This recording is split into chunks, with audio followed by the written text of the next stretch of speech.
Good evening, Anthony. Evening, Peter. Hi, Anthony. Who can't, who is? Oh. So give me a minute. All right.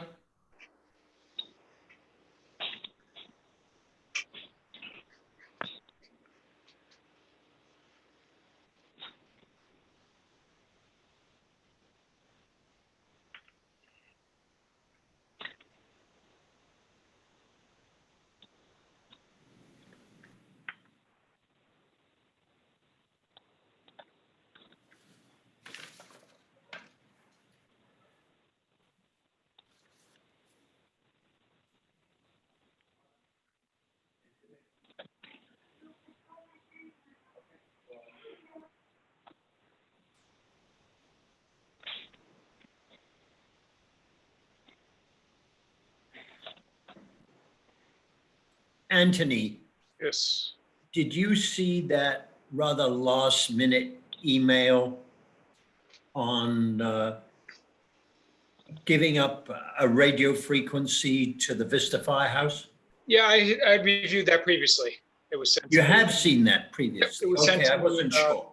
It was sent to me last week by someone. By me, Okay. but you didn't respond, so I wasn't sure you'd ever seen it. Yeah, I did. I taken a look at it. I had no revisions to it.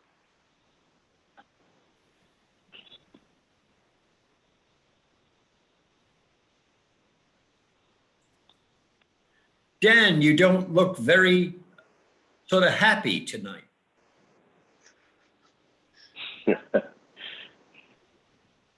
Dan's muted. Oh, that's unfair.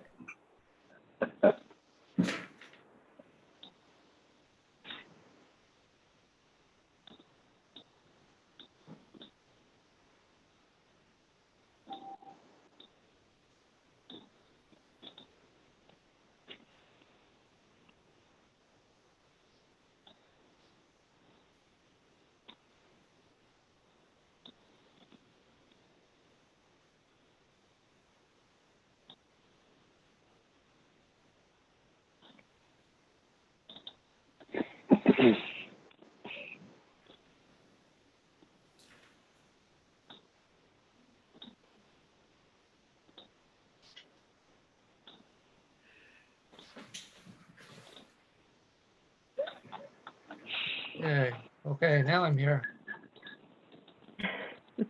I'm not particularly unhappy, just Okay, not my bubbly, effervescent self, usual self, I guess. Which I didn't realize there was one of those of me, but It's the Monday version, right? and Jen's all alone so far. Well, I have to keep muting because of my friends in the other room, but my Zoom assistant.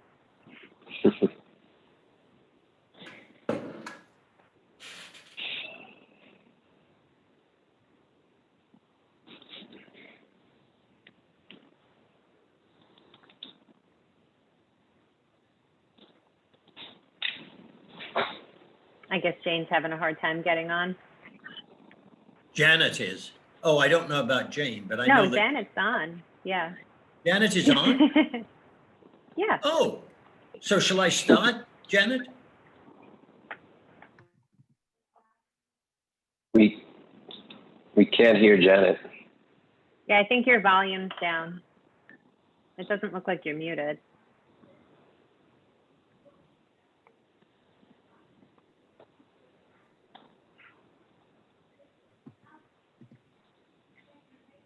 Now I can see you Jane hear on me, the Tony? list.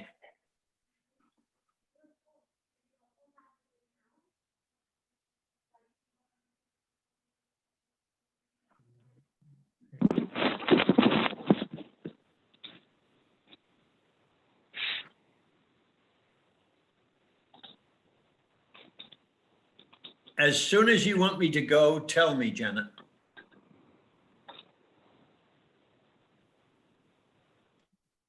Yeah, we still cannot hear you, Janet.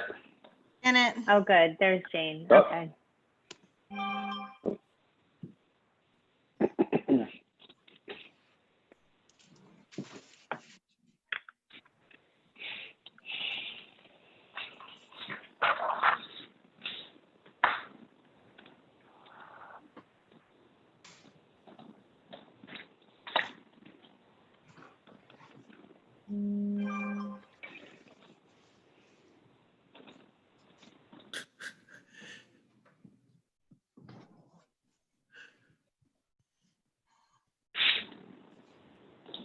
Hi, Jane. Peter, You're screening yourself from the rest of the household.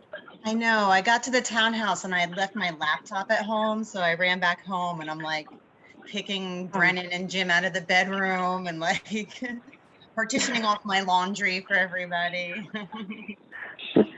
Sorry Oh my about my gosh.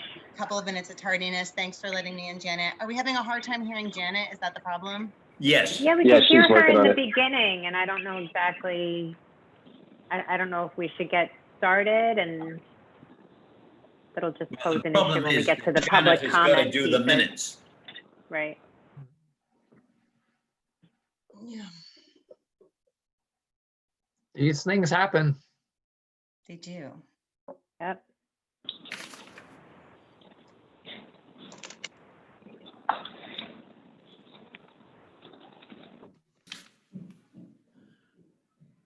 She thinks she's consulting with Joel, probably. Joel or something? Okay, Yes, Probably.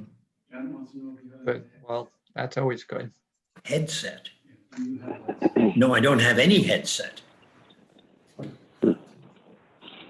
Let alone another one.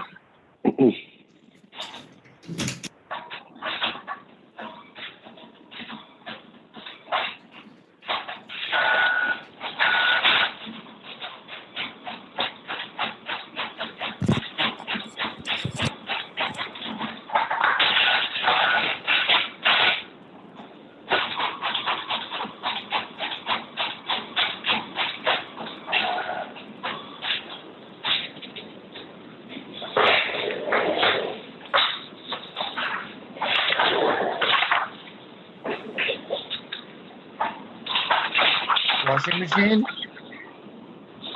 Train? First contact? Can you hear me now? What's that? Yes. Oh, there we Can you hear me go. now? We can hear you a little bit. Yep. Okay. Hi, Janet. Hi. So Joe had given me a new camera, but apparently the audio didn't work. Okay, Give me a second, please. I've got a quorum and I plan to begin if I can. Welcome to the town board meeting for November 9th. It's past 7:30, so I plan to plunge in. I am Supervisor Peter Parsons, and I call to order the Town of Lewisboro Town Board meeting for Monday, November 9th, 2020 at 7:30 p.m. Before I go any further, I want to confirm that Joel has started the recording for this meeting.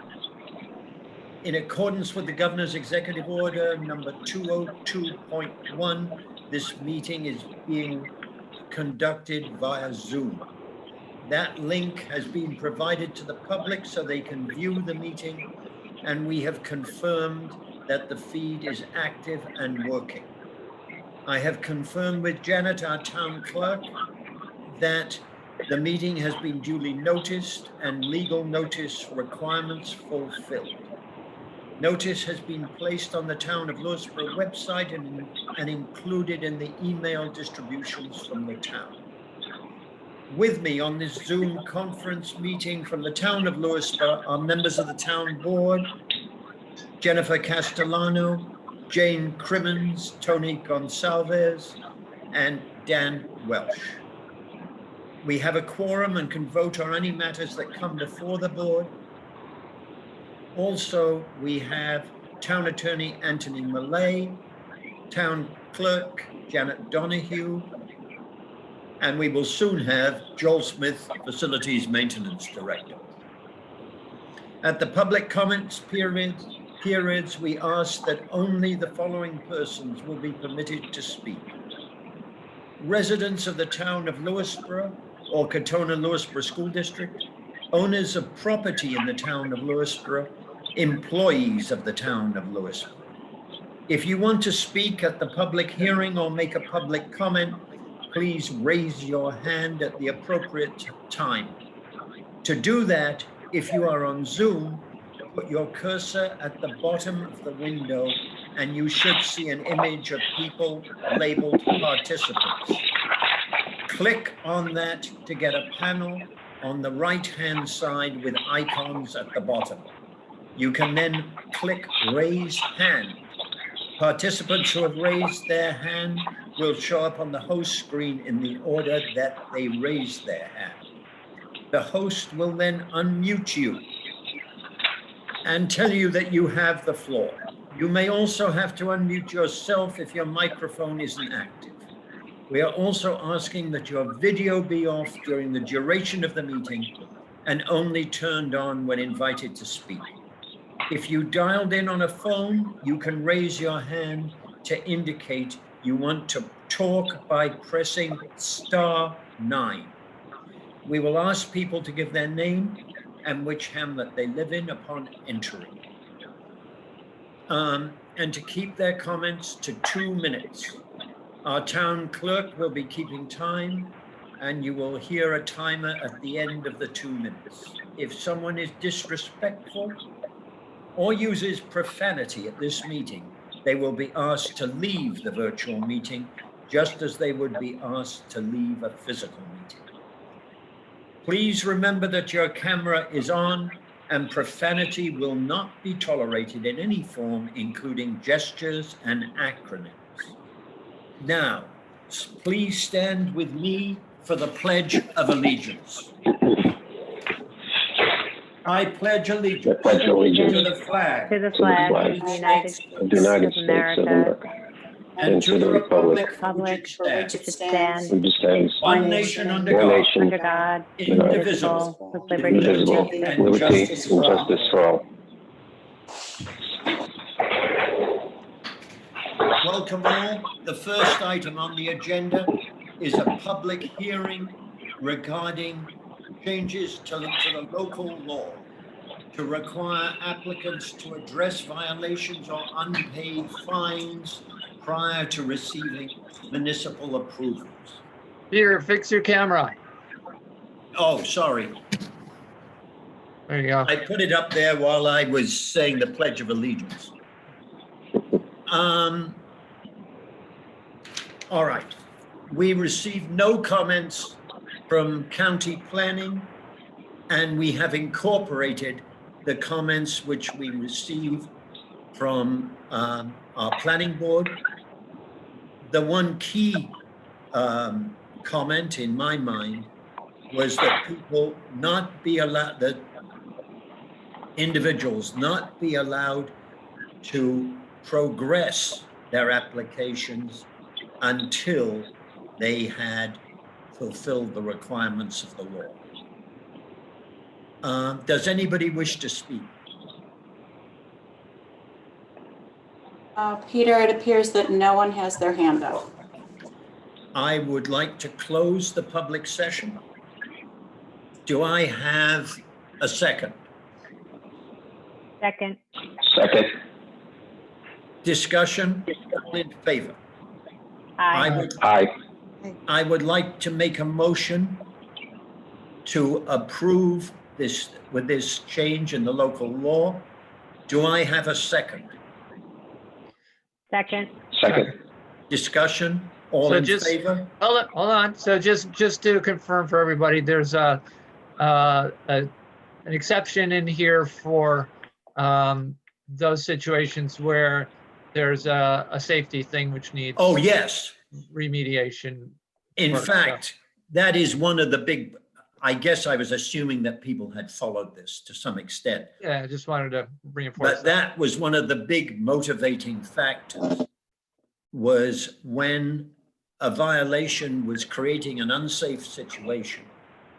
As the law read, there was no way to solve the situation. It made it very difficult to resolve the situation. And we felt it was important that it could be resolved. Right. And just to clarify, what we added to it based upon the planning board suggestion was a provision in each of them that states, in the case of unpaid fines, no application shall be processed until the fine is paid, as opposed to having the violation existing. And they also requested that we add the chapter on trees and the chapter on stormwater management. inquiry as well. So we added those. Hmm. Good. Okay, Can I have a second? if you had a Second. You had a second, Oh, yeah. Jen, second. Yeah, I was gonna say you had a second. Discussion. All in favor? Aye. Aye. I'd like to invite anybody who wishes to make a public comment to avail themselves of the first public comment period. There will be a second one, and I would encourage people who wish to make a comment on the budget to wait till the second one. There is one hand up, Supervisor, actually two. Jonathan Monty, I'm asking you to unmute and to start your video if you want. Okay, thank you. Yep. And remember, you have 2 minutes. Okay. Good evening, all. Jonathan Monty, live in Wild Oaks. My comment is in regards to the Planning Board's 26 February 2019 resolution with the Wilder Walter development. Since the Article 78 was dismissed regarding the development, has the town board and/or the planning board engaged with Wilder Walter partners? As you may know, on page 9 of the resolution, the developer, Wilder Walter, made a commitment to donate $50,000 to the town. That money, as per the resolution, was earmarked for recreation and/or pedestrian improvements in Golden's Bridge. A question is, how will the town keep this money separate from the general fund and ensure that the money is used as intended and not end up being used to pay some other bill? So just in summation, it's in the resolution, the planning board's 26 February 2019 resolution with regards to the Wilder Walter development. Again, on page 9, that $50,000 is going to be donated by the developer. And has the town board and/or the planning board pursued that money? And again, how will the town board ensure that that money is earmarked and kept separate, as well as go for what is as what the resolution states its intended use is? Thank you. As you probably know, I don't want to engage in a conversation, just in case you're not aware of it, there has been notice of an appeal filed on the Wilder Walter property. Hey, Peter. Who we else have, wanted to speak? Dan's iPad. I'm asking you to unmute and to show your video if you'd like.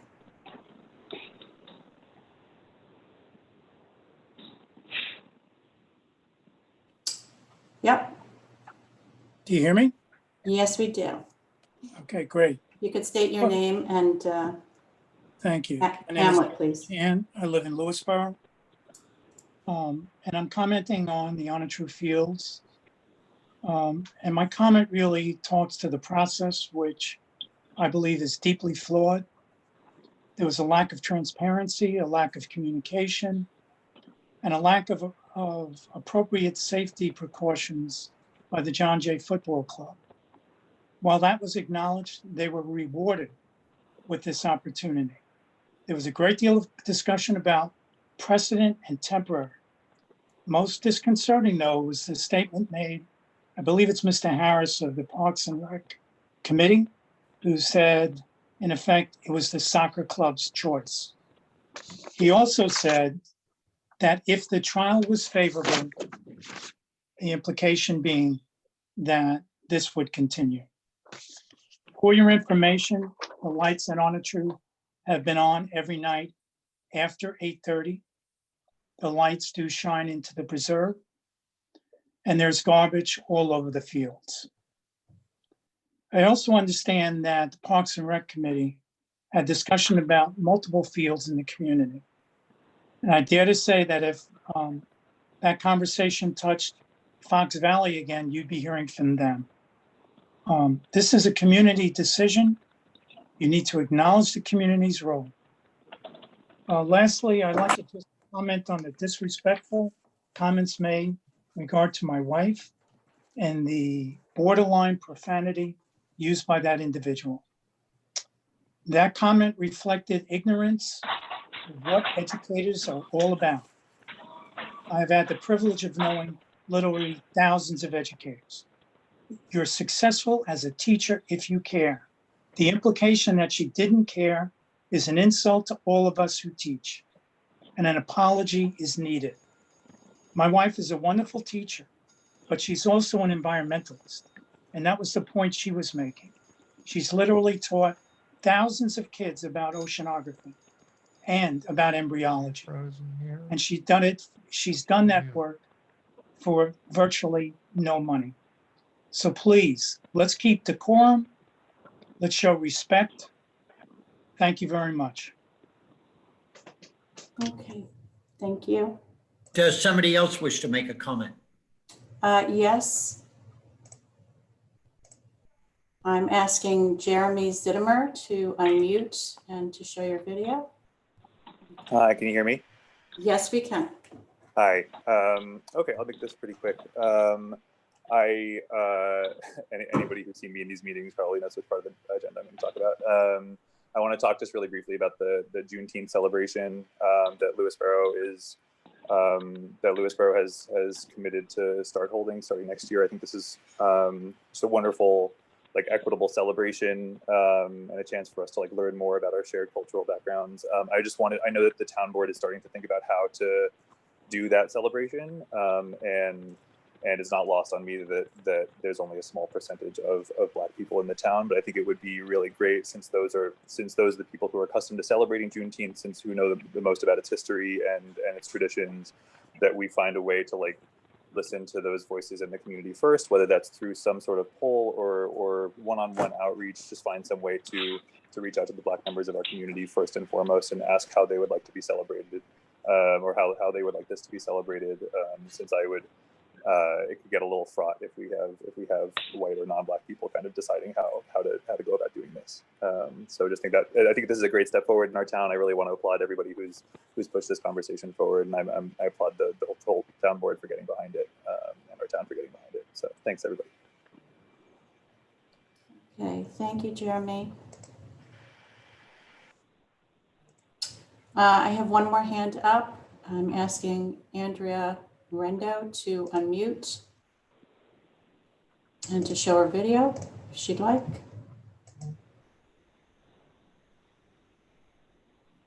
Good evening, everyone. Andrea Rendo, South Salem. I'd also like to speak with regard to the Juneteenth celebration. First, I'd like to remind the town board that I think in this last election, residents made it very clear that we would like the town board to stick to the job that they were elected to do. Adopting holidays is not one of them.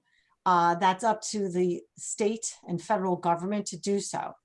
To that end, Juneteenth isn't a New York holiday.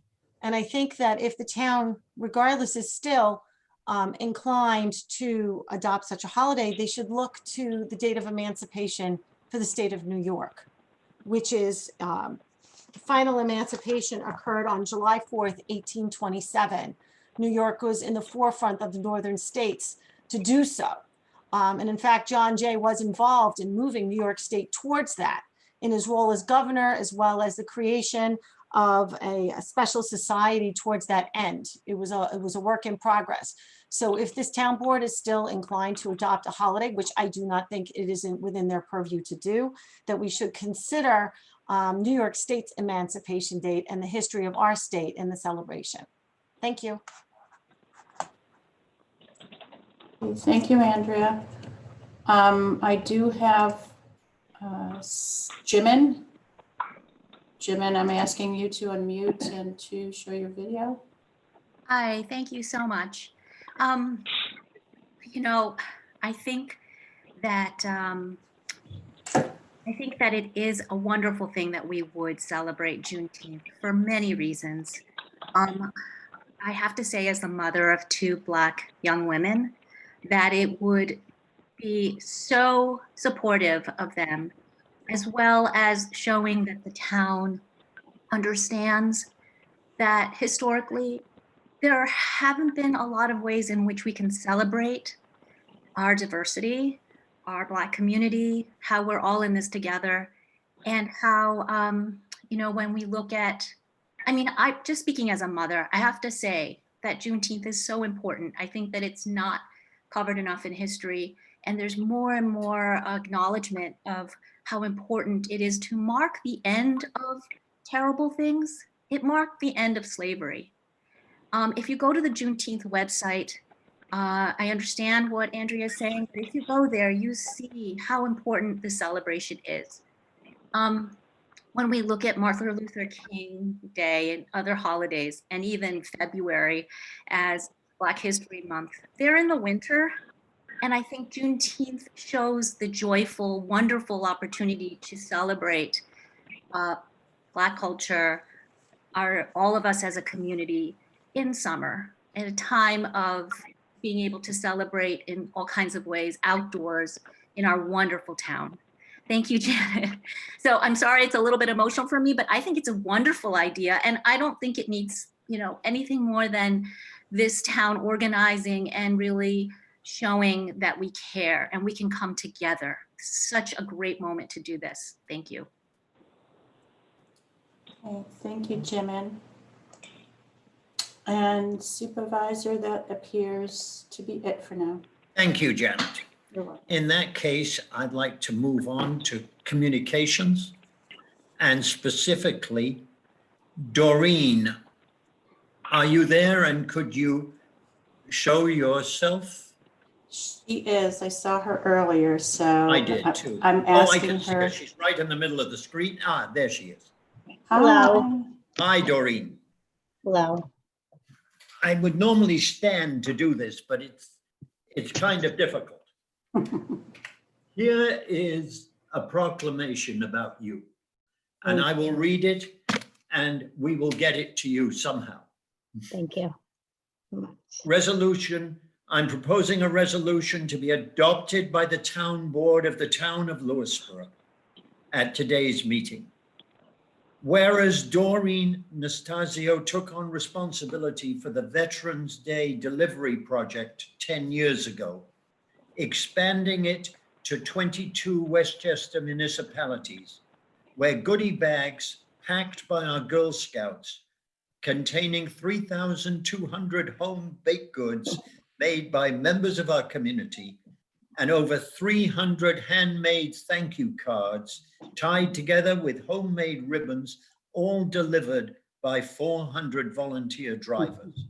And whereas Doreen Nastasio also worked with the South Salem Firehouse to host the Veterans Day breakfast, where children from our community serve pancakes and interact with our veterans before listening to a short speech outdoors explaining the meaning of Veterans Day against a backdrop of one flag for each of the town's veterans, followed by a flag retirement ceremony where old and worn flags are burned, both having been started by Doreen Nastasio back when she was a leader of her son's Cub Scout den. And whereas this dedication to public service is an example to all and is deserving of public notice, now therefore be it resolved that the town board of the town of Lewisboro in the county of Westchester in the state of New York, in recognition of the worthy service of Doreen Nastasio to the town of Lewisboro, does hereby offer the thanks of its populace to Doreen Nastasio for her dedication to celebrating the service of our veterans and passing on that dedication to the youth of our town. Be it further resolved that this resolution be spread upon the minutes of this November 9th, 2020 town board meeting for future generations to see, and that a copy be presented to Doreen Nastasio. Dated at South Salem, New York on this 9th day of November 2020. Doreen, thank you. Thank you. so Do I much. have a second? Second. Second. Discussion.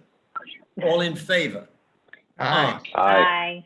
Thank you. Thank you very much, Doreen. Doreen.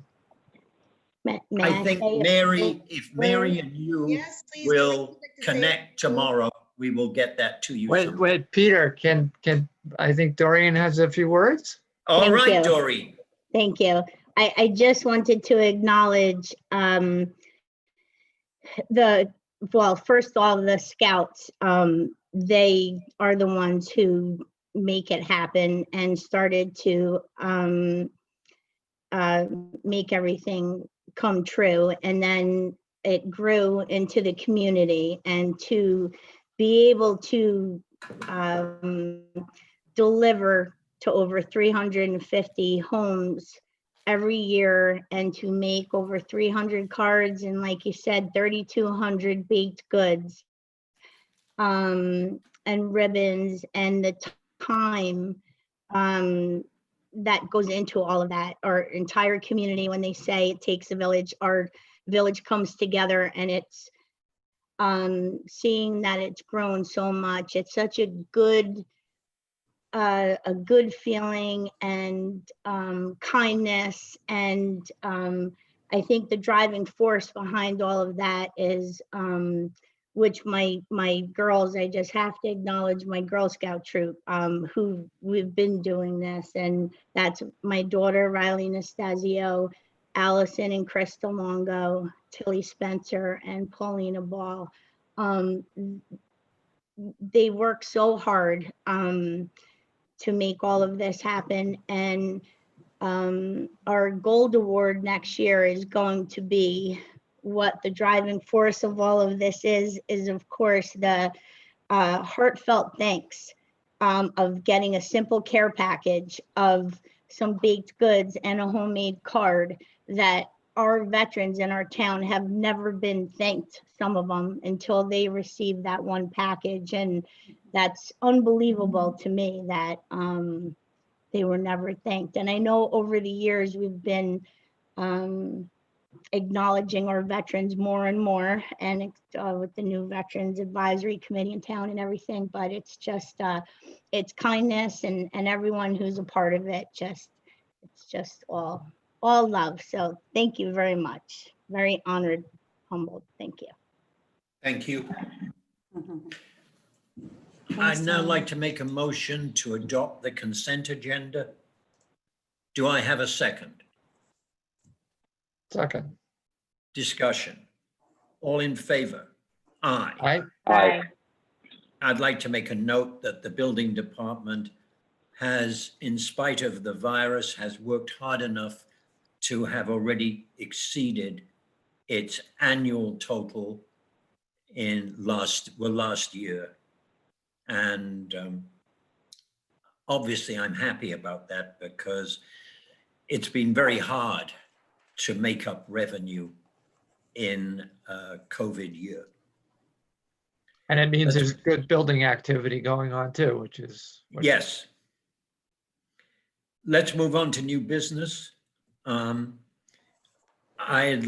We have already approved the Lewisboro Land Trust's application to put up a sign for the native plant garden at Leon Levy. However, I apparently at least forgot to add a waiver for the ACARC application fees necessary for that sign. So I'd like to propose that we now approve a waiver. And do I have a second? Second. Discussion? All in favor? Aye. Aye. I'd like to move on to a resolution to approve a tax cap override and the setting of a public hearing.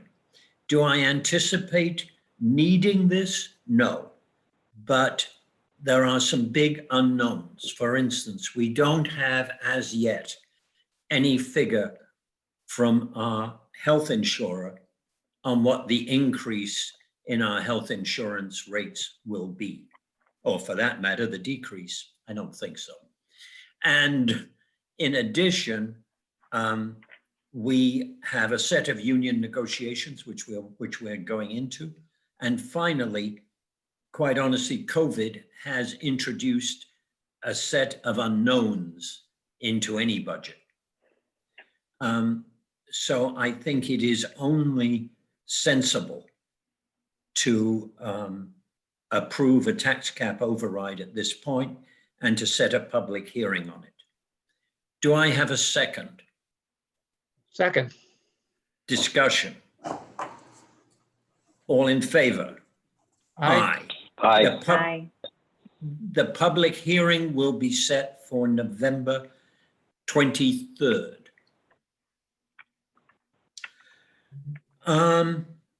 Next item is discussion regarding the town holiday of Juneteenth. This is brought up because the state has already given all their employees this day as a vacation day or as a holiday. So quite honestly, we've got to decide what we want to do now, whether we want to adopt this or whether we don't want to adopt it. It is also, we also are aware that members of the Assembly and the Senate will almost certainly be passing this as a state holiday when they return to Albany, or when they maybe don't return to Albany, but however they're going to vote on it. I know that this is up for approval. I'd like to know what the town board thinks, quite honestly. As far as I can see, there are three options: to add it as an additional holiday for Lewisboro, to do absolutely nothing, to delay doing anything until such time as we know what the state is going to do for the whole state and not just for its own employees. But to some extent, although we'd like to think town government and state government are totally separate, we are linked. And if state government is going to take it as a vacation day, it makes some sense, I think, for us to take it as a vacation day. What do people think? Well, I Tony. think beyond just taking it as a vacation day. Oh, sorry, I jumped in there ahead. If you were going to call Okay. it. That's okay, go ahead, Jen. Yeah, but I think beyond just taking it as a vacation day, the governor's been pretty clear that this is going to be a holiday going forward within New York State. However, that gets implemented, whether it's ultimately via executive order or through the legislature. So I think it's prudent for us to take those next steps. This isn't us acting unilaterally, as someone mentioned earlier in the public comment period. This is us following the state's lead and adopting that guideline. And we're also seeing that that's the trend nationwide, that this is an important day to celebrate. It's an important part of our history, and we should honor our local residents and our other fellow citizens and Americans that want this viewed as a holiday.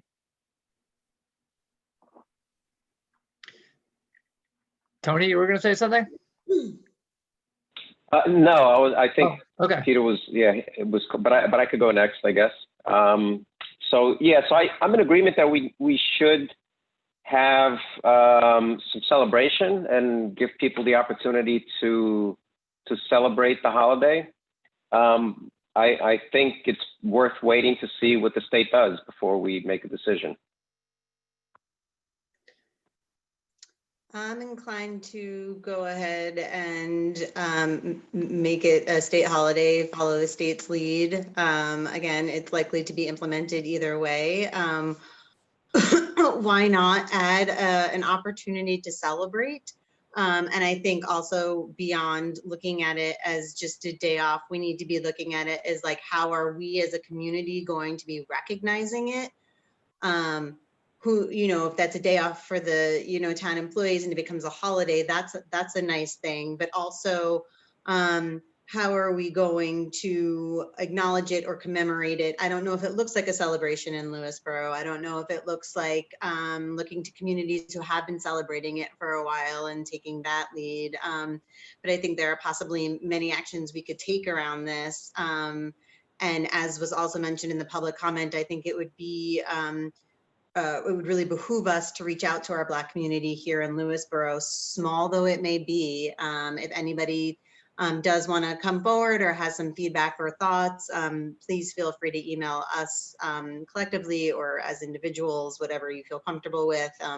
And I look forward to working with the whole town to make this kind of an annual acknowledgement, commemoration, and maybe a celebration going forward. But certainly a day off for our employees to reflect and to celebrate our fellow American citizens.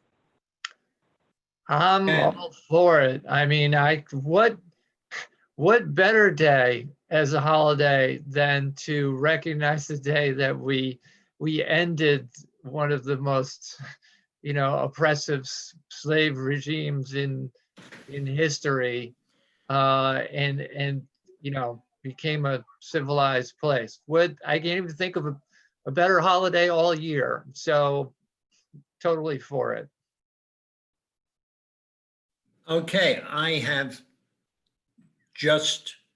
I'm within about 20 pages of completing a book written by a Lewisboro resident called The Great Stain, which is a history of slavery in this country. It is a terrifying book. Mr. Noel Ray, right? What? Noel Ray's. Yes, Noel Ray's book, written by Noel is, I'll admit to some prejudice that he went to the same university as I did, but it's a remarkably intelligent and brilliant piece of history. And we need anything we can do to kind of fasten this country together again, so that we don't talk necessarily about a black vote or a brown vote, but we talk about the people voting, is something I believe we need to do. And again, I would encourage, probably under your inspiration, Jane, some of the Black members of this community to come up with ideas to celebrate Juneteenth Day. So I will join 3 of my brethren in voting in favor of making it a holiday.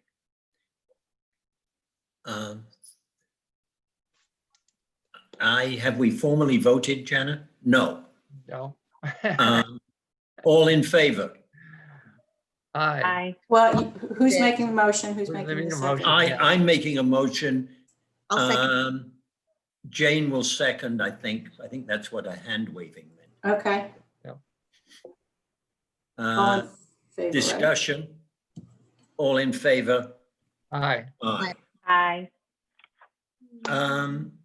I'd like to move on to a presentation of the tentative 2021 budget.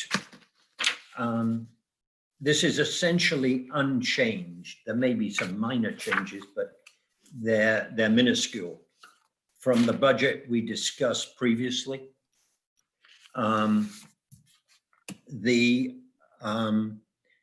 Again, it's a budget of $12,409,905. It's a tax increase of 121,000 versus 2020. It is within the New York State cap. I believe that it's particularly important that the town minimize its tax increase in a year when many residents are continuing to suffer from significantly reduced incomes as a result of COVID-19. I think there's something of a tendency to say that because my family's all right, well, that doesn't mean that everybody else's family is all right. I think we know that from looking carefully at our police blotter or at our police activity and seeing the very significant increase in domestic violence and the very significant increase in mental illness. That's not a good thing. And I think financial strain adds to that.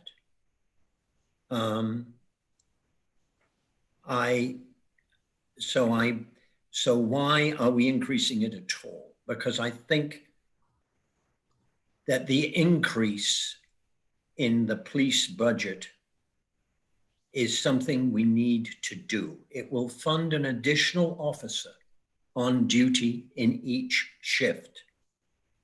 It will take effect in the spring of 2021. And I believe this will help our police force respond to the increase in calls that has been experienced since COVID-19 pandemic began. Other increases are 25,000 for a building department code enforcement, a building department code enforcement work, which we believe in fact will be self-funding. So you will find a compensating revenue item to counter the 25,000 increase in spending. There is an additional 10,000 to pay for additional tree work due to the ash blight.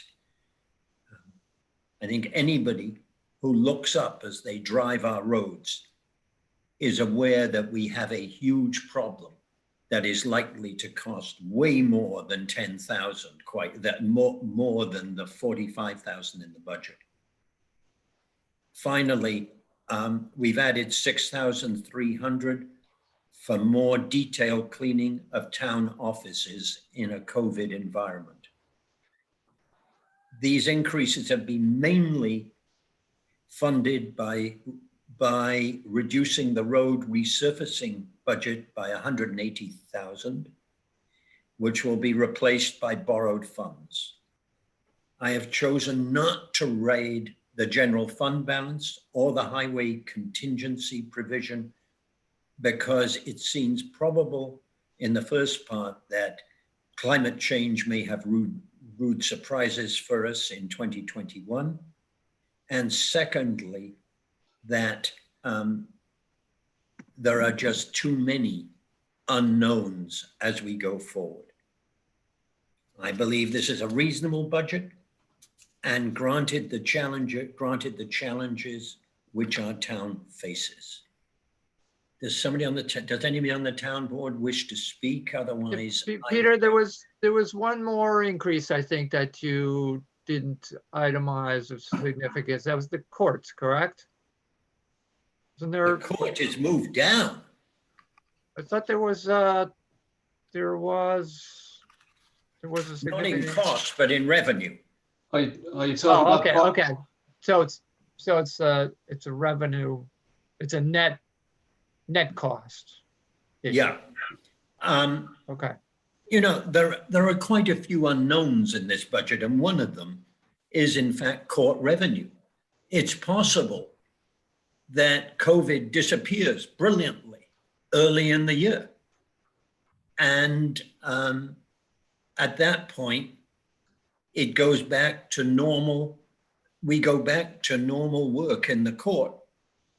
And the result is that we go back to something near a $200,000 revenue in fines and forfeited bail instead of the 100,000 we put in the budget.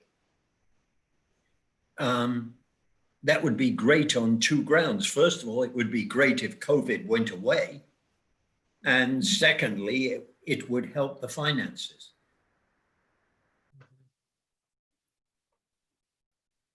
Tony. Yeah, Jack. I think the important piece of this is the additional funding for the police department. I think those 2 additional part-time officers will be a big help. I was trying to see, and I had multiple discussions with the supervisor and others about how we could potentially expand upon that more. But I think we, with this and together with maybe squeezing a little more out of the state to try to get the town better coverage, more coverage when needed, is a good start. So thank you very much, Peter, for explaining yourself early when we spoke about your reasonings behind this and what we're going to be pursuing with New York State to see if we can get more coverage within town together with Jennifer's help and the state senator. I'm also going to pursue North Salem because they, instead of just thanking us for defending them on their southern border, I'd like them to actually contribute. That's obviously a joke. But you know, in a large sense, we're just restoring coverage.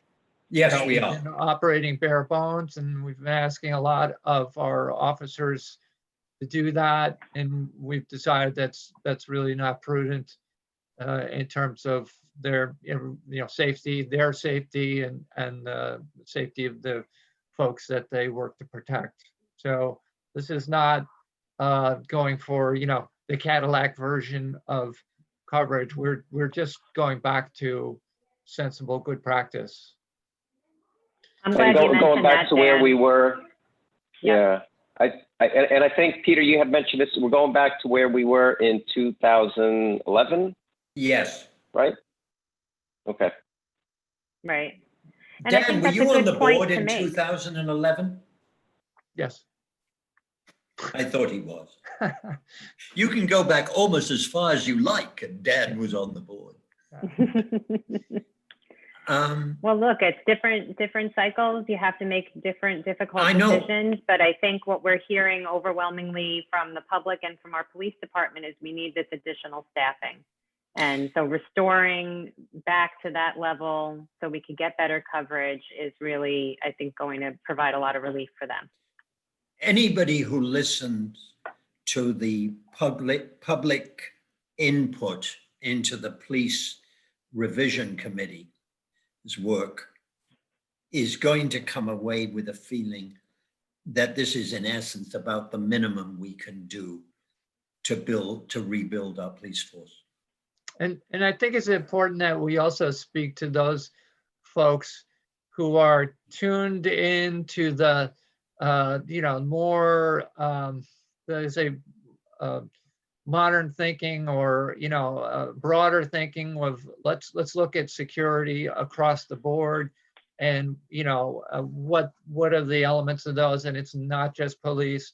And I think we should the message to those folks who see us making some adjustments in the police budget should be that that's not the only thing that's looked at now, that we're working closely with the police force on the other aspects of security and social services, and the domestic violence questions, and there'll be a lot more discussion on this. I think we're just making adjustments in the interests of good operating practice, but that doesn't mean that all the other dialogues about, hey, what else, what other services might comprise the whole security portfolio.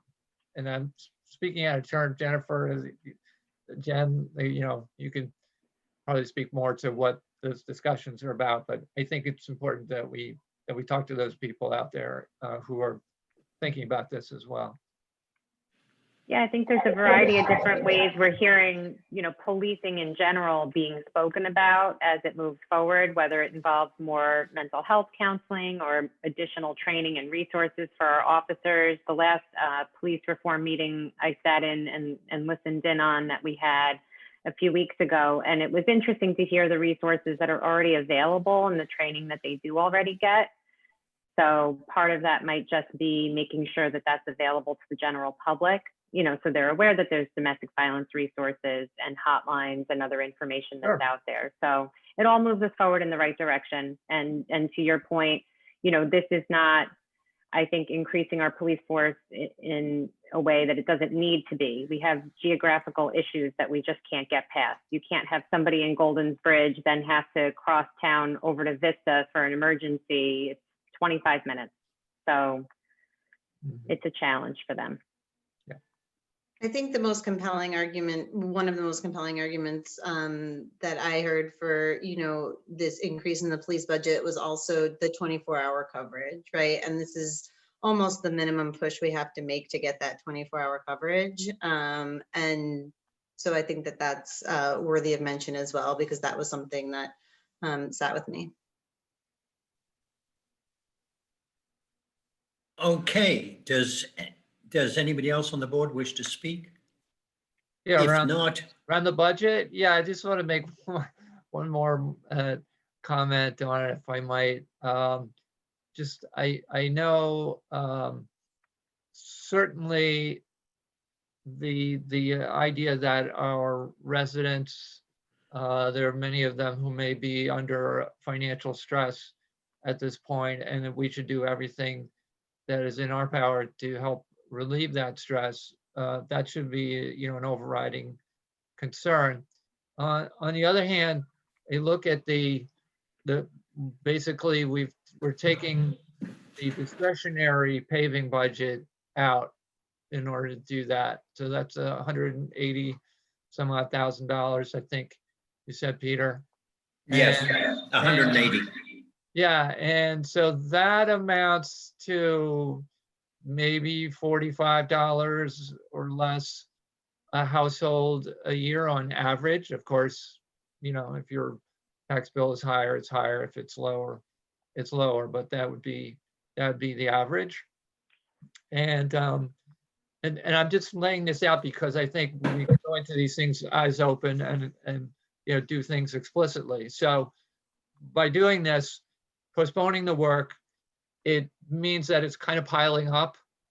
And we get into a situation where maybe we're going to go bond. And I know that sometimes that's presented as, oh, it's a good time to bond because rates are low. But that still is only basic, rates could be zero and it still means you're deferring the expense until the future, saying, hey, you future boards and you future residents, you're going to pay for this later.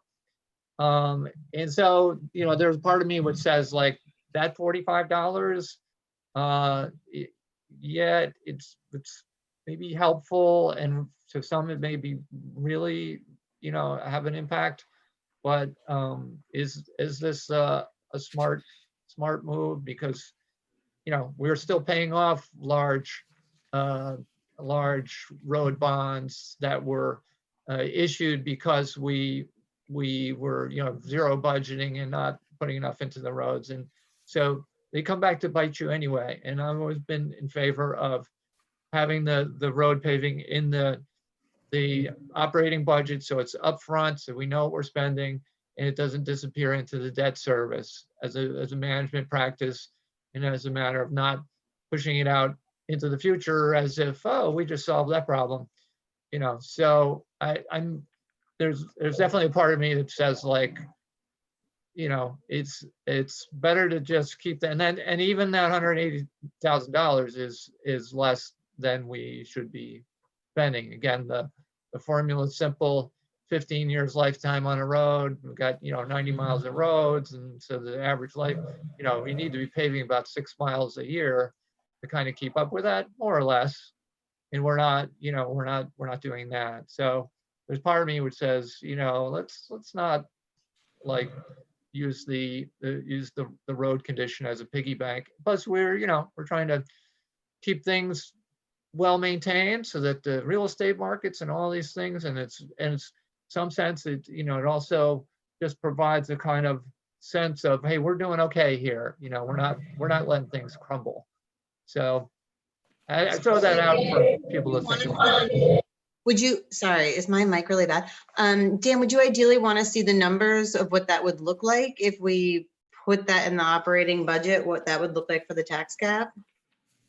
So adding that back in, we would certainly go past the tax cap because we're right at break even right now, right? Well, I understand that. Our leeway at the moment is zero. What? Our leeway versus the tax cap is zero. I understand that. I wasn't suggesting, what I was saying was building upon what Dan was saying. So are you saying that you would want to see those numbers this year? I know it's going to break the tax cap. That's why I'm saying, is that something that we're putting on the table? Is that what you want to? Yeah, I'm saying like actively consider putting it back in the budget. And I know it goes past the cap, but it's not, I wouldn't consider it as profligate spending. It's spending, that we have to do. It's just a matter of. I understand. So we would need to see the numbers, is what I'm saying. Yeah, well, it's 183,000. I'm willing to consider it, but I would need to see the numbers, how much that breaks the tax cap by, before we could actually have that discussion. Yeah, Leo could probably tell you. It's probably about 3%. If you care to know, currently in debt service, we're paying about $450,000 in 2021 for previously borrowed road service. So in 2021, you're already paying about $450,000 for road service. Mhm. So if you- Leo, Yes. when is it that we get a big decline in that? In my memory, it's 2022. The roads, the large road service bond has its final debt service in 2022. So you'll see the decrease in 23 for that piece of paper. Mhm. If you- Anyway, that at the moment, I would really like to take advantage of the low interest rates. Plus, all right, yes, I do talk to my companion supervisors. And no town in the northeast of the county is breaking the tax cap this year. Two of them are actually reducing their taxes. And that's Somers and North Salem. And the other two are finding a way to come in underneath the cap. And most of that involves the use of fund balance, which we have never been able Right. to build back up since the 2008 financial crisis. Right. At least It not. comes from tax balance and a certain amount of, Leo, maybe you can come up with a word for it, but manipulation of the various budgets which one of the towns has. Mhm. So I injected the Right. 180 as Dan and Jane wanted to see. That brings the tax rate from 194 to 4.5. Tax rate To a increase. 4.5% increase. Okay. Thanks, That's Leo. quite a big increase, guys. Yeah. It is. Thank you, Leo. Okay. I think the other thing to mention is some of the towns that are staying under the cap this year, in addition to going into their reserve funding, did break the cap in last year, if memory serves. Not all of them, but I cannot be sure, quite honestly. I think yeah, Bedford may have. Yeah, I think one or two did. So it's, town by town, obviously finances vary greatly. So, but it's $45. I mean, it sounds horrific as a percent, but I think it's more of, Probably a little more than 45, right? Because you're more than doubling. I don't know, 100. Yeah, I think the 1.9, How we many- had how many broken tax- out to $26, right, Leo? I think Right. that's what we Yeah, discussed. so Yep. it's the total amount would be close to $70, I think, per household, the 301. So, but the 180,000, and then there's how many households? It's like 4,200 or something like that. So the 180 would have been, close to what you said, the 45. So that's what we're talking about, increasing by $45. But the total per household would be roughly 70 The total, in this what? scenario. The total tax increase. Yes. Correct. Okay, so, right, so even without the Right. $45, it's $30 or something. Yeah, $26. about 26. Yeah, $26. 26. Yeah, okay. Personally, I'm concerned that we tend to think about our own finances rather than the finances of quite a lot of people who are in bad trouble. Understood. And I think at the moment we need to think about those who are in bad trouble. If you just think about I know that a lot of it doesn't go into Lewisboro, but if you think about the incredible amount of food that is going through the Northern Westchester Food Bank in Katona, something bad is happening. There shouldn't be that kind of a demand for basic food. Mhm. Maybe that's the socialist side of me speaking out, but Well, I mean, the socialist side of it also says like the roads are a socialist component of, that everyone takes advantage of, and they're also workers which derive their their working compensation from doing that work as well. So if everybody, well, yes, but so, hey, Dan, I'm not proposing firing my highway crew. no, but there's also the outside paving companies and all that. Just as a reminder, there is the 170 that we're hopeful to get from CHIPS that will be used for road repair. So it won't be zero, hopefully. Well, it can only be used for road repair. The thing is, we just don't, we cannot be as confident as we've been in the past that CHIPS will be fully funded by the state and the federal government. Right.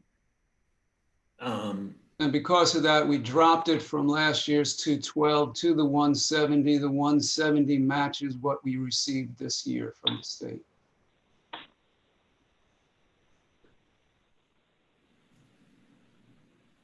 Anyway, what I'd like to do is hear what the public thinks at a public hearing, and to set that public hearing for 2 weeks from now on November the 23rd. And what Do I have a second? Second. Second. Discussion?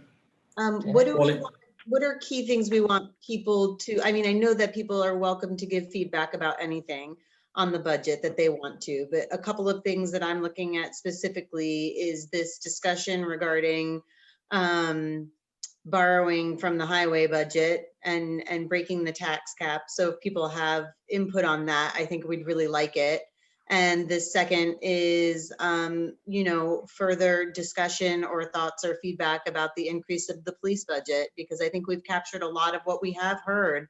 But I have heard other voices speaking up, sometimes at our town board meetings, sometimes at those committee meetings, and sometimes in various other places. And I want to give people one more opportunity to come on out and talk about that increase and their thoughts on that.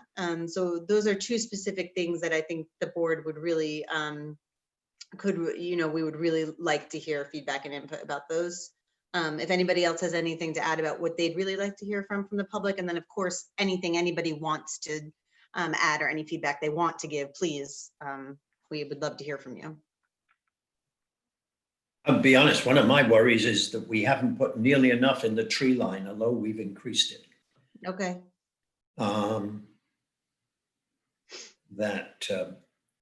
Yeah.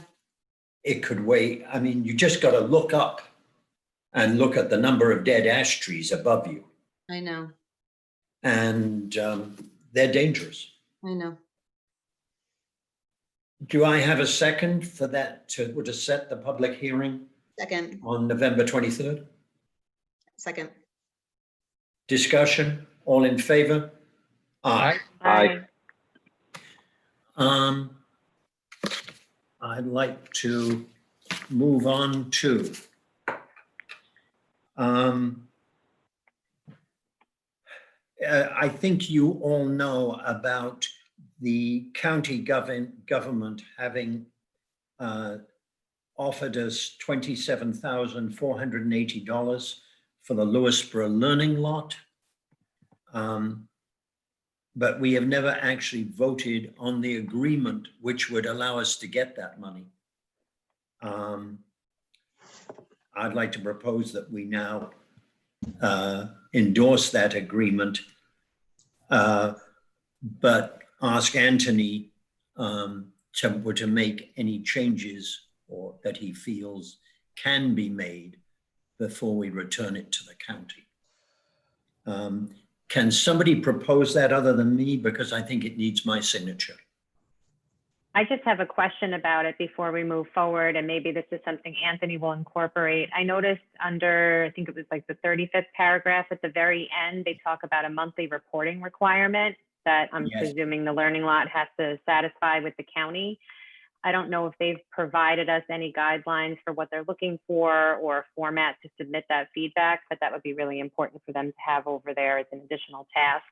I'm presuming it would only be towards the end of the year for the remainder of the agreement, but it's still 2 months in which they would have to complete that. Correct. And I don't know. Okay. Quite honestly, it's fairly detailed, but it is not going to be so arduous because our own expenditures are really pretty simple. Okay. Janet, did you want to speak? Me? No. Yes. Oh, I thought I saw your hand go up. Oh, no. All right.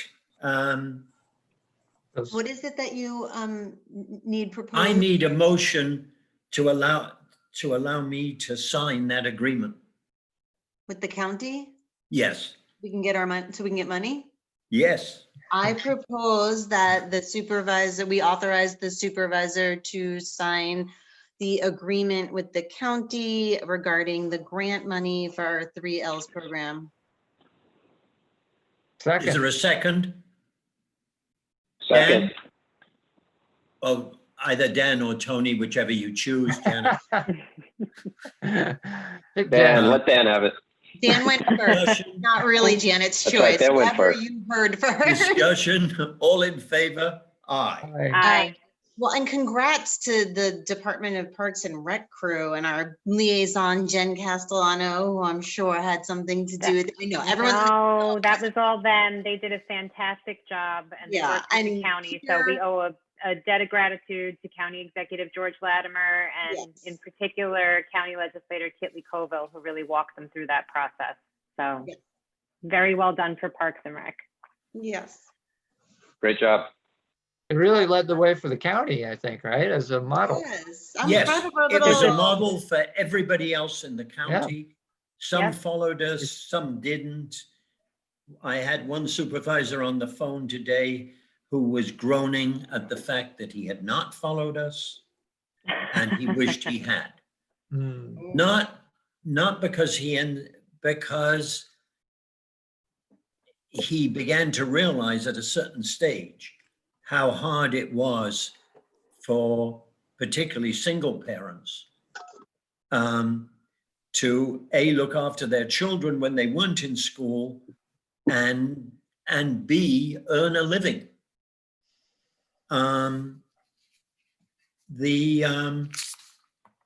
The next item. Did I do a motion on that, Janet? No, you did Yes. not. You What? did, I have a first and a second. Did everybody agree? Yes. Okay, All in Uh, favor? the Aye. All in favor. discussion, Aye. all in Aye. favor, aye. Aye. Aye. The next item, which is an add-on, is about Metrocom radios. We've already voted that the highway department should work with the Vista Firehouse so that we both have improved radio communication using the Vista cell tower. But in order, and the cost to be shared between the two bodies, that said, we would like to go a stage further to allow a radio frequency which the town owns but has never used to be used for this purpose. Quite honestly, it's money sitting there doing nothing. And if we don't do something relatively soon, we may lose the rights to that frequency altogether. I'd like to make a motion. Is this Again, another authorization of you to sign the agreement thing? Yes, I need somebody else to do it. So I move that we authorize the supervisor to sign the agreement with the Vista Fire Department, right? Yes, regarding the authorization for them to use the available frequencies that the town owns. Second, Close enough? Second. discussion? Just a question, Peter, is this frequency that we own, is this available to the other fire departments in town? I don't know. Well, Okay, I don't I know can to ask what Brian extent the Porco. 3 fire departments are cooperating, truthfully. Yeah, maybe something to look into, just to have Okay. a coordinated, yeah. This is something that's been pushed forward by the highway department, who has had significant problems in communication, certainly down in the Vista area, and is trying to fix them. So we'll be sharing these frequencies essentially. Yes, Yeah, but there's an advantage to our operations. So it sounds like it's not like an exclusive thing. We're just trying to exploit this to everybody's benefit. right. All right, sounds good. Um, All in favor, right? Did we do that? We need a Discussion? second. a second do I need? Who will second? it? Second. Discussion, all in favor? Aye. Aye. Aye.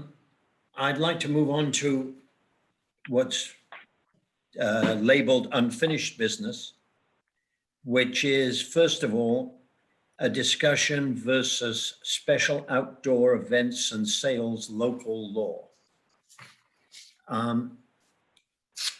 This is really, I think I've mentioned this in the past, an effort to liven up our shopping centers and to have them compete better with Pound Ridge, Katona, because people, if we're going to keep people shopping in those shopping centers, we need a bit of excitement and a bit of interest, because otherwise they're going to fade and fade and fade. And that's not good. The schedule of, there's really not much more to say. Anthony, anything you'd like to add? No, I think you've expressed it all. So I see in the proposed code that that it becomes a permitted use in the RB districts. RB is what's RB again? RV? Residential business. It's business. Oh, it's business. Yeah, so what we discussed at the last meeting, what the board brought up was the fact that, sometimes there's a zoning district where there may be commercial property, but it's in a residential zoning district or some other zoning district, and you'd like it to apply to those properties. So how it's currently drafted is it's an accessory use in any zoning district for commercial property in that district. Okay, so if there are existing commercial properties in the residential districts, then these It would would be be allowed. eligible for that. It would be eligible for it. Okay. Correct.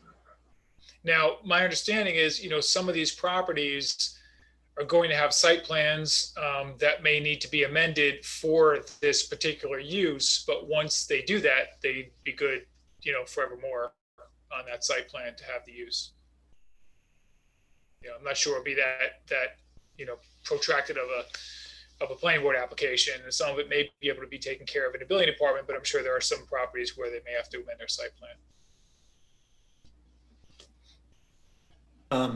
So the building inspector would judge whether or not the addition of this type of activity then requires is somehow exceeding any of the physical constraints or any of the things in the existing permissions, and whether or not they would have to get kicked over to the planning board. Correct. Okay. I would like Makes sense. I'd like to make a motion to set a public hearing on this. Janet, when is our first meeting in 2021, which is not the organizational meeting? So that would be, the organizational meeting would be the January 11th. The next one would be January 25th. Okay, I would like to make a motion to schedule a public hearing on this on January 25th. And we will also forward it to the planning board and the county planning and county planning for their comments. Do I have a second? Second. Discussion, all in favor? Aye. Aye. Aye. I would like, I'd like to make a motion. I guess giving our concurrence to the Meadows at Cross River Sewage Works Corporation increasing their rates.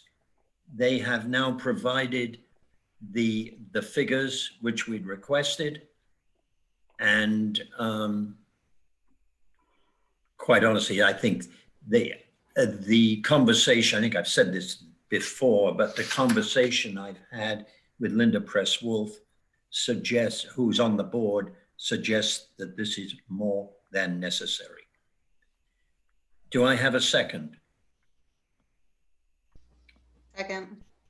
Discussion. All in favor? Aye. Aye. I'd like to ask anybody if they would like to take advantage of a second public comment period. I do have a few hands up, Peter. A reminder, if they could state their names and the hamlet that they live in, and 2 minutes. The first hand up, oh, she put it down, but it was Eileen Nadelson. If she wants to put her hand back up, I will get to her. Now I'm asking Patrick Morris Suzuki to unmute and to show video if you'd like. Hi. Yeah, I sent an email and I also talked to Supervisor Parsons.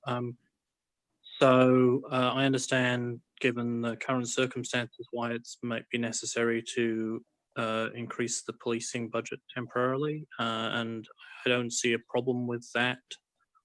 But I just wanted to ask that the town board ensure that any future union contracts don't require us to commit to that increased level of staffing, because as stated, many of the circumstances surrounding that are really temporary, and it's a decision that may need to be reviewed in a couple of years, and it would be good if the town had the flexibility to decide whether to continue with that increased level of staffing or reduce it at that point.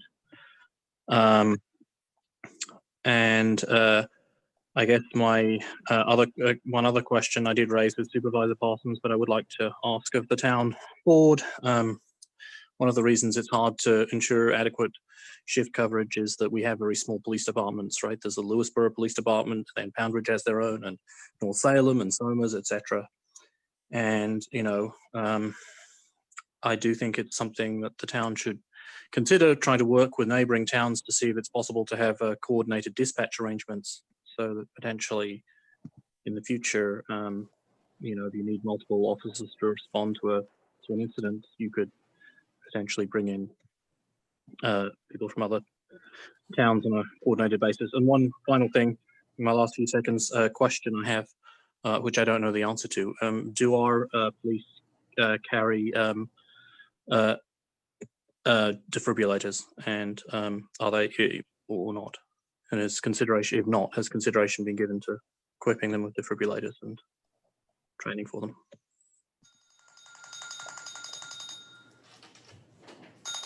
Okay, thank you, Patrick.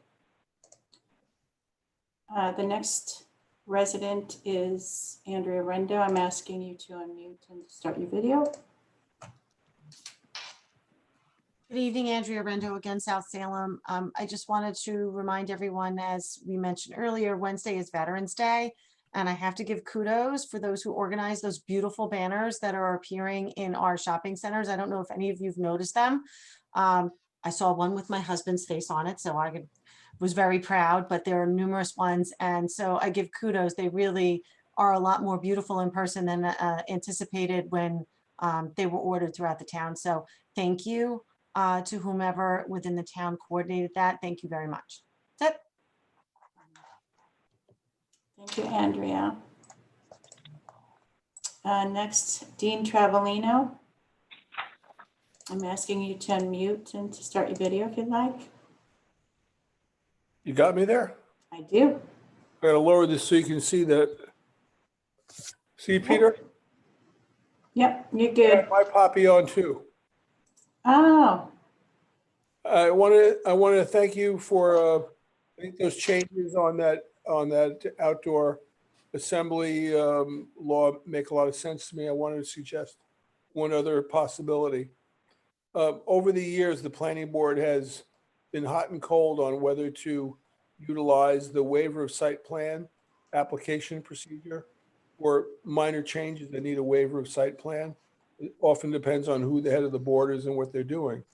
But I've seen language in some of these proposals that you might put a sentence in that says something like, it's the intention of the board to make this a relatively easy process, some language like that, and that wherever possible to utilize waiver of site plan, and then maybe say it's the intention of the board not to require drawings and other consultation fees, some kind of guidance. And I'll send you something, but I'll fish out, but something that just makes it clear that the board doesn't want to make this into a full-blown application to amend the site plan and to do it in the least onerous way for the shopkeepers. As you know, Yeah, please do Anthony, send that that to us. comment has my full endorsement. That's it. Thank you. Thank you, Dean. all right, thanks, Thanks, Dean. Dean. And next, Simone Petromelis, I'm asking you to unmute and to show your video if you'd like. Can you hear me? Yes, we can. Yes. Thank you. I'm trying to understand the request for people to come forward and discuss their feelings on the police budget again. I listened to the first police reform meeting and it was pretty much unanimous, except for, of course, Patrick, who wants us to review in 2 years, that people supported our police, wanted them to have what they need to protect us. And I'm not understanding why we're being asked to discuss our feelings again. I would suggest, if there's any question, rewatching and listening to that meeting, one after another, that supported the police and want them to have this money.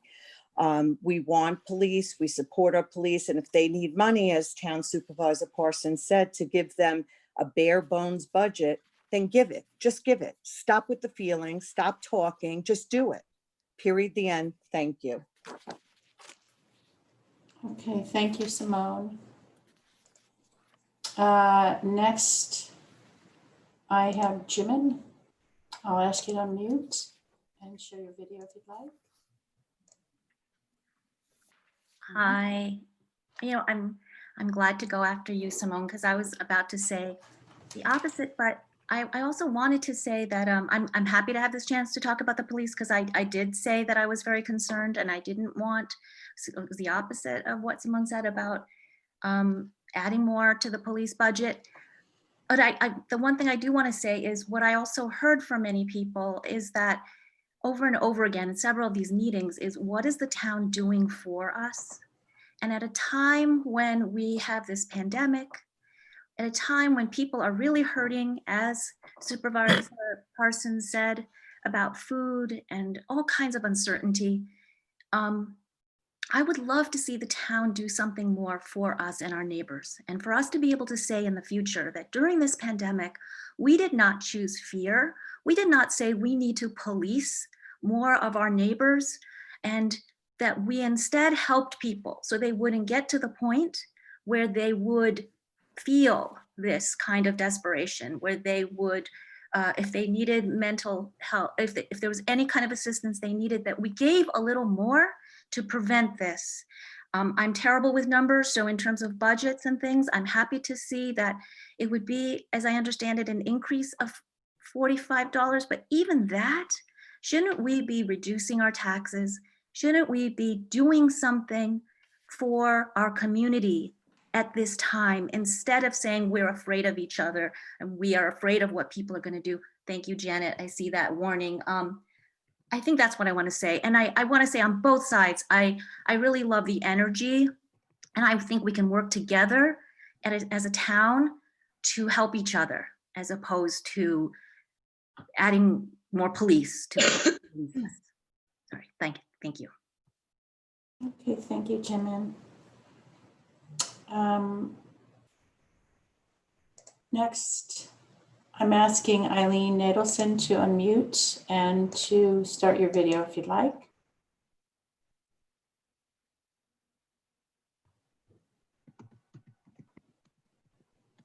I can't, can you hear me? Yes, we can. Yep, we can hear I you. can't see the screen. I'm a little frustrated because I don't know how I got locked out from my hand being raised before, but I need to get, I guess I'll have to attend more often. Is there only one time for public comment? It only happens at the beginning and not in the middle of the session. I see there's now public comment at the end. I tried to raise my hand during the tax cap, but it couldn't happen. That's when I put my video on. Since then, I've not been able to get on the screen. So okay, well, if you want to start commenting now, you have 2 minutes. I just wanted to have I just would like to know the procedure, like, can you comment during the entire program, or is it only the beginning and the end, like now? The beginning, the end, and any time when there is a public hearing on a specific change in the law. All right, but if it's in the middle of the agenda, there's no conversation, correct? No, but you can comment now. Okay, well, I will attend the public hearing for the tax cap. I think I need to learn more about that. I do think that the tax cap is something we should be concerned about. I know it's only for one fiscal year because I checked it. I'm a lawyer and I checked the background, but I think the board is obligated, as far as their responsibility, is to make sure that we don't look into raising the taxes. We look into fitting it into the budget. So wherever possible, if something can be reduced or somehow put down to make room for something else, that's the way I would like the board to think, if you would. So I'll be here at the public hearing to hear what goes on with the tax budget and the other stuff in the next couple of weeks. That's all I wanted to say. Okay, thank you, Eileen. And next I'm asking Jeremy Zittimer to unmute and to share your video. Hi, can you hear me? Yes, we can. Hi, great, thanks. So I want to take the opportunity to speak very, very directly to the comments that we just heard a minute ago from Simone Petromelis, because she invited the entire community and the town board to listen to last meeting and listen to the unanimous support for expanding the police budget and endorsing that as the solution to all the problems that police face in our town. And one thing I'm going to do a lot in these meetings is speak my thoughts, speak my opinions, say what I believe others are hearing, but I'm never going to speak for the whole room. I'm never going to speak for another person who has not told me how they feel directly. And one thing I'm not going to do is speak unanimously on behalf of the entire town about how they talked about the police reform meeting. Because there was a substantial number of people who expressed concern about increasing the police budget as a way of addressing the specific needs in our town. And I feel really, really erased by the comments that Simone and Andrea made earlier in this meeting. And I want to speak directly to them and everybody, including Robin Legenzowski, who feels like them. Because I am really, really worried that there is a problem that is occurring nationally and occurs in this town. We're all subject to it. And I want to make sure that while there is valid concern for making sure that we have 24-hour coverage in town, I also want to make sure that if we're talking about increasing the budget, somewhere in there is really purposeful, data-driven policy changes about how to address mental health and domestic violence that are not just responding to the fear that Jim is talking about, but are really truly data-driven. I am so upset in the way that a number of these community members have engaged. And I'm not talking about specifically the fact that the town raised the police budget. I think that I think that reasonable people can disagree about that. But I'm never, ever going to speak for another person in this town without hearing what they themselves have told me or what they themselves have said in a meeting like this. And I want to encourage everybody in this town to do the same. Thank you. Okay, thank you, Jeremy. Now I'm asking Robin Legenzowski to unmute and to share her video if she cared to. Well, that was really interesting to hear Jeremy Zittimer call me out and say he knows what I think on this subject, because he doesn't. I've never spoken to him about it. I never wish to. And Jimin, I know you're great, you're nice, but stop implying there's two sides. We're all on the same side. And I hear a lot of divisiveness from what it seems is your side. Our side wants to make sure our town is taken care of. Patrick came on and said it's because of the climate we need more police. So maybe that's what you were speaking to, but I'm pretty sure that we have a geographical issue in our town. Our town is shaped like a boomerang, 29 square miles, as we've all discussed, and we don't have the physical coverage. This has nothing to do with neighbors being scared of neighbors and people being scared of other people. This just has to do with common sense and physical need of our town. So I would appreciate, Jeremy, if you didn't speak for me, like you just said, you never, ever, ever, ever, ever, ever would, but then did. And then for Jimin, we are all one side. And I know you want that. And I know you think that and hope it. So let's stop saying it, because we don't want to make it a self-fulfilling prophecy. Jeremy, thanks for turning your camera on, not during your time. It's my time. So I'm pretty sure you're not supposed to have your camera on. Practice what you preach. That's all I have to say about it. Will you people get off it? Okay. Thank you, Robin. And now I have Adam Oakes. I'm asking Adam to unmute and to share video if you'd like. I'm done. Goodbye.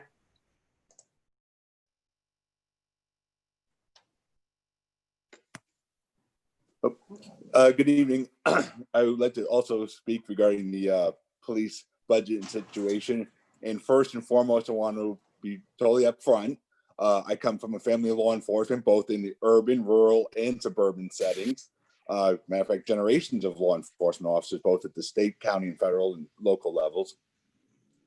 What we're kind of missing in this whole discussion, and let me back up a little bit. I first want to applaud and commend our Lewisboro police officers and our Lewisboro police chief. And additionally, this extra funding is to put an extra patrol on. This is about officer health and safety, which is paramount. It's not about being in fear or, what's going on nationally. It boils right down to the basics of officer safety and health. We all agree it's a wide, big town. God forbid one of our officers gets in trouble and needs backup. Where's it coming from right now? That's the question. So we should be supporting the effort to the chief of police and the Lewisboro Police Department in adding at least a minimum of an extra patrol for the health and safety of our police officers out in the street. And also, I just want to say, I want to thank all our veterans, and I want to thank and wish all our Marines a happy birthday tomorrow. 245 years old, Semper Fi. Veterans Day? Oh, yeah, it's Veterans All right, thanks, Adam. And I have one more, Richard Sclaren. I'm asking you to unmute and share your video if you'd like. Good evening, Richard Sclaren, Golden's Bridge. A few quick things. During the budget discussion, there was an indication that the debt service amount was going to go down for 2023. I don't know if the amount it was going to go down for that year was discussed by Leo. I might have missed that. I'd just be interested in getting that information at some point. Second, I just want to give a shout out to our great Lewisboro Lions who gave a wonderfully generous donation to our library. Thank you, Tony, and everybody at the Lewisboro Lions for that. We really appreciate it. It's great. And last, want to echo the beautiful banner I saw by me this morning up for in time for Veterans Day, and thank all of our veterans for all you've done in service to our country. Thank you. Jared. And last chance for anybody. I don't have any hands up and I'm taking a scroll through and I think we're done. Okay, I would like to make a motion to approve claims. Do I have a second? Second. Discussion, all in favor? Aye. Aye. Aye. I would like to poll the board. Tony, you have an assignment. I do, yes. So let me talk about Veterans Day. So a couple of things. We do have a new flagpole in front of the townhouse, which has been placed just in time for Veterans Day. And on Wednesday morning at 11 a.m., we're going to have our first official flag raising. The Veterans Advisory Committee will be taking lead with that, specifically John Lemke. I like to give John a lot of credit for putting that project together and making it happen. In addition, John worked very closely with Andrew Lucasen, who's the young man in town who came up with this idea of putting banners up in the 3 shopping centers. So a couple of people mentioned seeing the banners. They started going up a couple of days ago. And we're going to be officially unveiling that at this ceremony as well. We'll have a sample banner with us, which we'll show to the folks who tune in to the live stream. It will be on the YouTube channel, the Lewisboro TV YouTube channel. So folks can live stream it there, weather permitting. Hopefully the rain will hold off and we'll be able to live stream the brief and small ceremony that we're going to have. We also have Golden's Bridge Troop 154 have taken a mailbox that was actually provided to us by the Bedford Village postmaster, and they painted it, refinished it, and it's going to be situated at the, it might even be there. I think they were going to try to put it, it's there, Janet? Yeah, so it's there now by the townhouse. And so now we will have a drop-off box for retiring U.S. flags. And we may have an unveiling ceremony for that and an actual flag retirement, again, assuming weather cooperates and we can get the scouts out there to do that with us. So once again, thanks to the Lewisboro Veterans Advisory Committee and all involved in the installation of the flagpole, Andrew Lucasen with the banners, John Lemke for working very closely with Andrew in getting a list of veterans together and reaching out to the veterans. I think we have over 25, 26 banners that went up. We reached our limit. Hopefully next year, the plan is to maybe put some on the utility poles, but we need permission from NYSEG and we're working on that for next year. So yeah, so it's 11 a.m. Wednesday in front of the townhouse. It'll be on live stream on YouTube, assuming it doesn't rain, because I do have to set up a laptop outside the camera and all that. So hopefully we'll be able to do that. And we'll have a couple of veterans there as well to help us with the flag raising. So really looking forward to that. And yeah, and the other thing I want to say is the trunk or treat event that Parks and Rec did at the town park. it was a great event. I'd like to thank my fellow Lions Club members, including Janet. We were all out there flipping burgers and providing complimentary food for all the people that were there. So it was a nice event. Thank you. That's all I have, Peter. Great. Jane. I just want to give everybody a reminder that there's a Lewisboro Library Board meeting this Wednesday, November 11th. I was just looking, I can't remember if it's 7 p.m. or 7:30 p.m., but you can definitely find that on the Lewisboro Library website. I also wanted to talk a little bit to the community building that people were talking about in tandem with the increase of coverage in our town. There are mutual aid programs being developed in all the kinds of local communities, and there isn't any reason why we couldn't kind of imagine what that would look like for the Lewisboro community.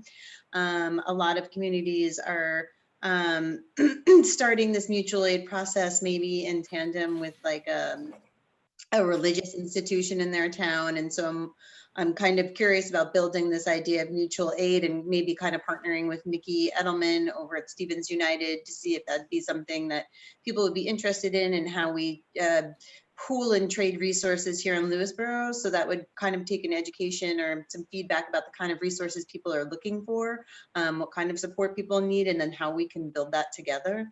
And so between that and then feedback on the Juneteenth, how we could kind of acknowledge that, maybe commemorate it, maybe build some educational opportunities, book discussion groups. If anybody has any ideas on that, please reach out again to the whole board or like individually, whatever you feel comfortable doing. But if you have thoughts and want to put them forward, don't hold back. And then we did start a town website page with resources, and I was just taking a look at it. For like our Department of Health offers some resources for mental health, and right now, we just have a couple of resources on there, but I'm hoping that maybe that page could also be built out a little bit to offer more resources to people and ways for people to kind of help each other out. So that's it. I look forward to that work moving forward. Good night. Jen. So I know Tony touched on it already, but Trunk or Treat was a great success. They sold all the spots for the trunks. I think the kids had a fantastic time. It was a really nice community gathering spot, even at a distance. And thank you again to the Lions for donating the food. And it was just really great for the children in the community and the adults who participated to be able to kind of still celebrate a little bit in COVID times, where everything else seems to be a bit disjointed. Parks and Rec also sent out a communication regarding We Ski. They are putting together that program. It's going to be a little different with COVID protocols in place, but you could head over to the Parks and Rec website and check that out if that's something that interests you. Obviously, programming for them as we head into the winter and more things head indoors is going to be limited, but you can certainly check the website. And we discussed it earlier, the last police reform committee meeting, I think was really interesting to hear that exchange of dialogue. I really hope people will continue to engage in that discussion going forward so they can kind of understand the feedback that is being received and how we're looking to craft policing going forward for the town of Lewisboro. And that's it. Thanks again to the Veterans Committee for those beautiful banners, and Andrew Lucassen for such a fantastic idea to honor our veterans. Dan? This past weekend, I went down to the Cross River Trail behind the high school, and saw the third bridge, the final bridge that's been built, and it's more grandiose than any of the others, even, which are already incredible structures. And I heard that the team had the John Jay team had actually run a meet the day before. And so it's really nice to see after all these years and incredible, performance and record that they have their own course. And while we were out there, we bumped into somebody who was, walking over from the meadows and taking advantage of it and walking their dog, and we're really happy about the new facility. So don't forget that's out there. It's a wonderful facility. Go down there, and there's, class 1 trout streams. It's really beautiful down there. So good to see. And also just want to let everybody know that we're running another couple of community solar workshops. If people are interested, we've already got, I think, almost 150 signups for the program, and those folks are going to be saving, about 8% on their bill for practically as long as they want to on their electric bill, and helping to make a dent in clean energy and climate change. Those are going to be on the 18th, and we're holding 2 sessions, one at noon and one at 5, and posted those events up in Facebook and Nextdoor, but I'll also probably ask the town to reference those as well. And lastly, just a reminder to my colleagues and any of our other planning board staff or anything, that the annual PACE Land Use Law Center conference is coming up on the 7th of December, and it's always a great chance to get charged up with good ideas. It'll be good input for all the kinds of constructive dialogue around town development that we want to undertake, in the next short-term period. So that's on December 7th. That's it. Peter, if you don't mind, I have one more item. How can I mind? I just want to make sure. I forgot to mention, the Vista Boy Scout Troop, Troop 101, are having their dumpster day on Saturday, November 14th from 9 a.m. to 4 p.m. or until dumpsters are full. Basically, it's an opportunity for anyone who wants to dispose of unwanted items. $40 per car, $60 per SUV. No refrigerators or air conditioners, hazardous materials, chemicals, tires, or paint. If anyone needs pickup, they will do that as well for an additional donation. They can call 914-488-4567. And please call on Thursday or Friday, and they will pick up for you. And they will follow all COVID safety protocols. So it's a great event. All right. 2 things. The first, I guess it's my job to point out the grim news that if you take Lewisboro together with Pound Ridge, Bedford, Somers, and North Salem, we have had a 40% increase in the number of positive COVID cases over the last 2 weeks. That's not good. I am concerned that during the holiday season, we will drive that considerably higher if we are not really careful about what we are doing. On a better note, I'd like to thank Greenway, Dana, Andrea, Jane, and many other people for all they've done to collect food for the Northern Westchester Food Bank. We have had a couple of exceptionally successful days, collections. And I think we've got quite a lot to be proud of in those collections. The next town board meeting will be Monday, November 23rd at 7:30 p.m. via remote access. I'd like to make a motion to go into executive session to discuss personnel issues. Do I have a second? Second. Discussion, all in favor? Aye. Aye. Aye. Thank you all. Okay.